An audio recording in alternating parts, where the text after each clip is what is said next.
All right, Dodgers fans, buckle up because we've got a lot to talk about. The energy around Los Angeles right now feels like a championship waiting to happen. After all the ups and downs of the regular season, the Dodgers have somehow flipped the switch, and now they're tearing through the postseason like a team possessed. It's that mix of power, discipline, and depth that's making everyone stop and say, wait a second, these guys might really do it again. You look at this roster, you look at how every pitcher is stepping up, and you start to realize this might be one of the most complete teams we've seen in years. Let's start with the rotation because, honestly, that's where the magic begins. Last season, the Dodgers were dealing with chaos on the mound. Injuries, inconsistency, you name it. They came into this year determined not to let that happen again, and what they've built is nothing short of historic. Blake Snell has been untouchable. Yoshinobu Yamamoto has found his rhythm. Tyler Glasnow is finally showing why the team invested so heavily in him. And Shohei Ohtani, even without his usual fireworks at the plate, has still found a way to make an impact when it matters. These guys aren't just pitching well, they're competing with each other. Every game feels like a challenge among teammates. Who can outdo the last great start? That's the kind of competitive fire that turns a good rotation into an all-time great one. Think about it. Snell's no-hitter last August, the complete game Yamamoto threw in Milwaukee, Glasnow's 6 shutout innings against Philadelphia. This rotation isn't just holding opponents down.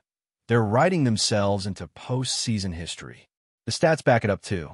The Dodgers starters have been posting an ERA that rivals some of the greatest pitching staffs ever assembled. Better than those early 2000s Diamondbacks, better than the legendary Atlanta Braves trios, even better than that 1981 Dodgers rotation that fans still talk about today. That's not just dominance, that's legacy territory. And how about Roki Sasaki? This kid's story is wild. Early in the year, it looked like he might not even stick in the majors. The control wasn't there, his velocity dipped, and the pressure was mounting.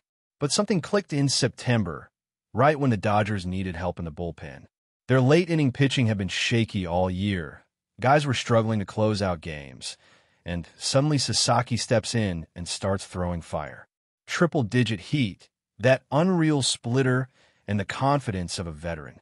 He went from struggling starter to absolute shutdown closer in a matter of weeks. Every time he takes the mound now, you can feel the momentum swing. The guy looks fearless.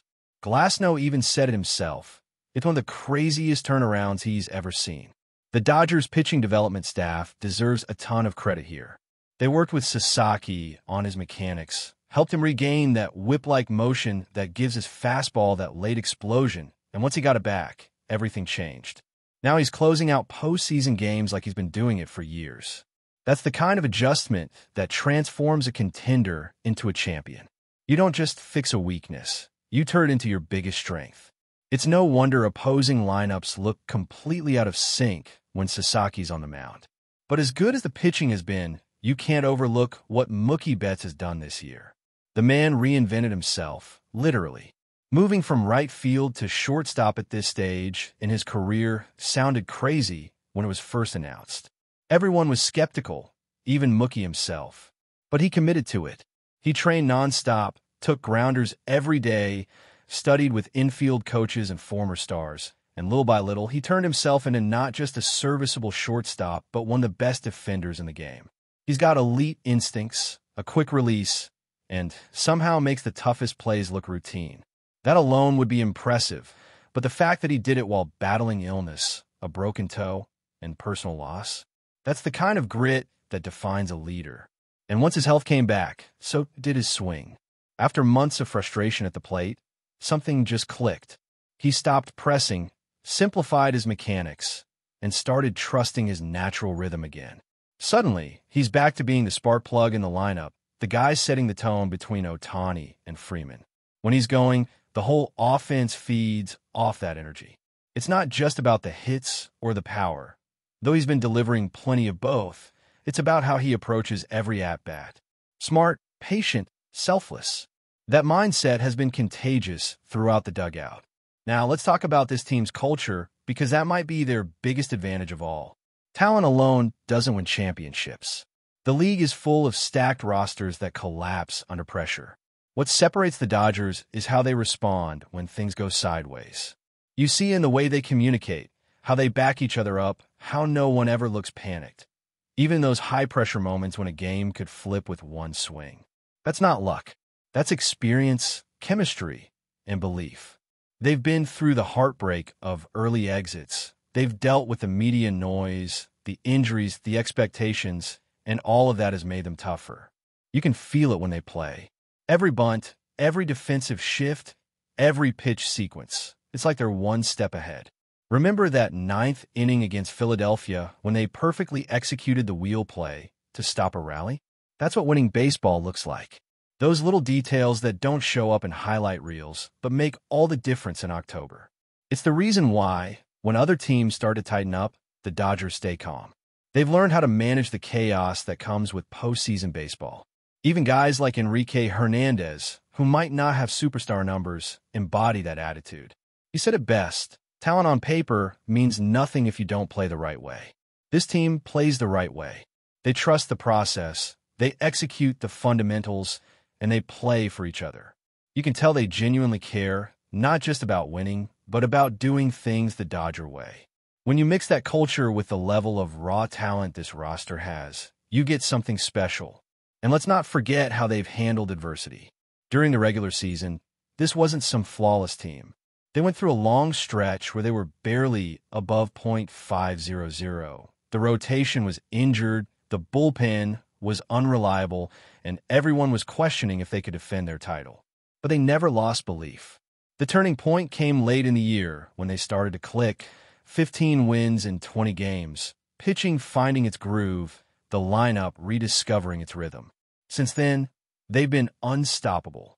7 wins in 8 postseason games for straight on the road, and now, sitting on the edge of another World Series appearance. There's something poetic about it, too. The same team that looked lost in July now looks unbeatable in October. They've silenced all the doubts. Ohtani might be slumping at the plate, sure, but this group doesn't rely on one player. They're finding ways to win through depth, through execution, through resilience. And maybe that's what makes this run so compelling. It's not just about star power. It's about how the entire roster has come together at the perfect moment. The Dodgers have seen the worst and the best over the past few seasons. 2 years ago, they were crushed in the division series.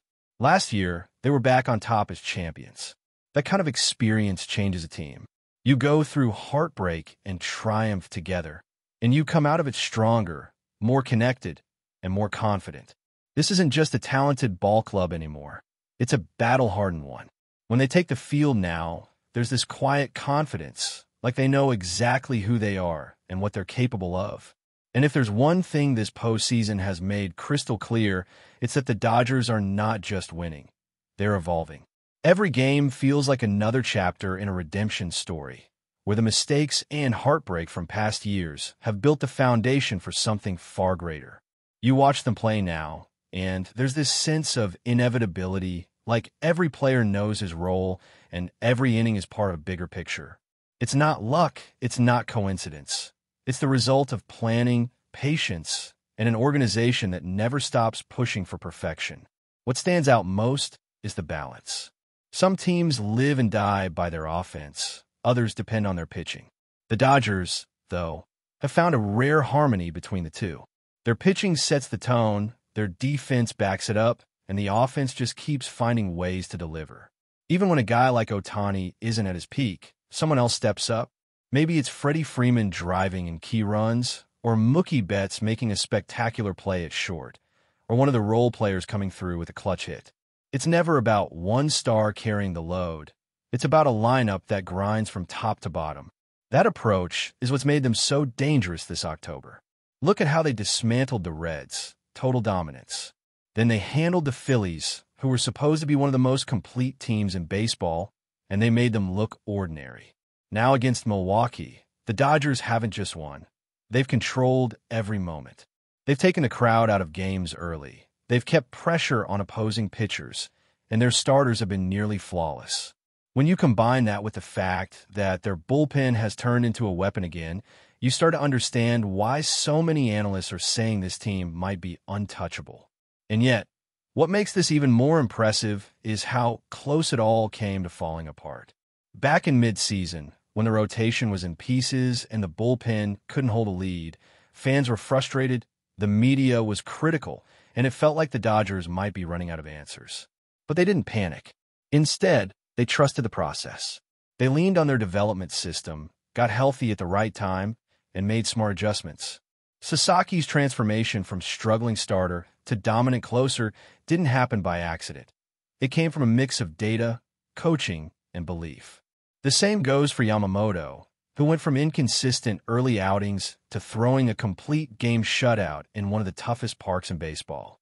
Those changes don't happen overnight, and they don't happen without a culture that's obsessed with getting better. Manager Dave Roberts deserves more credit than he gets. Year after year, he's the one steering this team through the noise, the expectations, the criticism, the constant pressure of being the Dodgers. But he's kept the clubhouse steady. He's balanced personalities, and he's created an environment where stars and role players coexist without ego. He's also learned from past mistakes. You can see it in the way he manages his pitching staff now. There's a confidence, a trust, that wasn't always there before.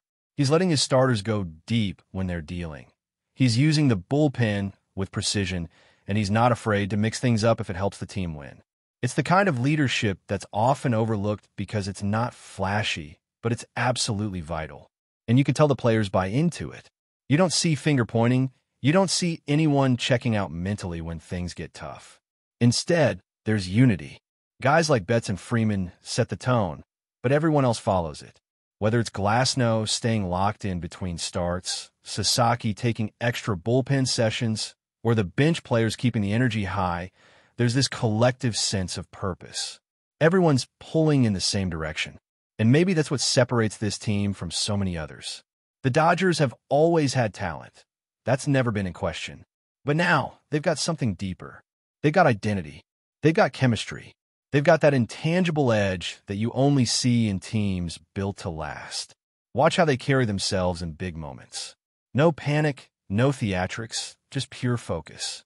That's what championship DNA looks like. It's also what makes their success so relatable. Because it hasn't been perfect. They've had stretches where nothing worked, where fans questioned if the magic was gone. But instead of breaking apart, they doubled down on what makes them special: preparation, accountability, and belief. When you look at them now, everything they went through this season feels like part of the journey. The rough months, the injuries, the criticism, all of it forged the version of the Dodgers we're seeing right now, a team that knows how to win no matter what gets thrown at them. But before we move forward, don't forget to join our channel and give this video a like. Your support helps us keep delivering the latest news about the Los Angeles Dodgers. We'd love to hear your thoughts on the news, so drop a comment below. In what could be one of the most surprising off-season moves in recent MLB history, whispers are swirling around Matt Chapman's sudden split from the San Francisco Giants, with strong rumors linking him to the Los Angeles Dodgers. Insiders suggest the deal, while not officially confirmed, is more than just speculation. Sources close to the situation hint that Chapman could soon be donning the Dodgers' iconic blue and white. Chapman, known for his defensive wizardry at third base and a bat capable of changing a game's momentum, has been a cornerstone for the Giants over the past seasons. His departure raises eyebrows, especially given the fierce rivalry between San Francisco and Los Angeles. Fans from both sides are already buzzing on social media, speculating on what this could mean for the National League West standings and the balance of power in the division. While details remain murky, chatter suggests that the Dodgers see Chapman as the missing puzzle piece to solidify their infield and give him a formidable edge in the postseason. The notion of Chapman stepping onto Dodger Stadium's field, potentially lining up next to stars who have carried LA to recent playoff appearances, has created a ripple effect of excitement and disbelief throughout the league. Of course, the timing of the announcement, the logistics of the trade, and potential contract details remain under wraps. Yet, the mere possibility of Chapman in a Dodgers uniform is enough to ignite feverish debate in sports circles. Analysts are already weighing the implications. Would this move make the Dodgers the definitive favorites in the NL West? Could it signal a new era of aggressive off-season maneuvers for LA? And how will Giants fans reconcile the loss of a player they had long celebrated as a linchpin of their squad? As the rumor mill churns, one thing is certain: baseball fans are in for a whirlwind. Whether Chapman's move to Los Angeles is officially confirmed or remains the talk of the town, the idea alone has injected a fresh wave of intrigue into the MLB landscape.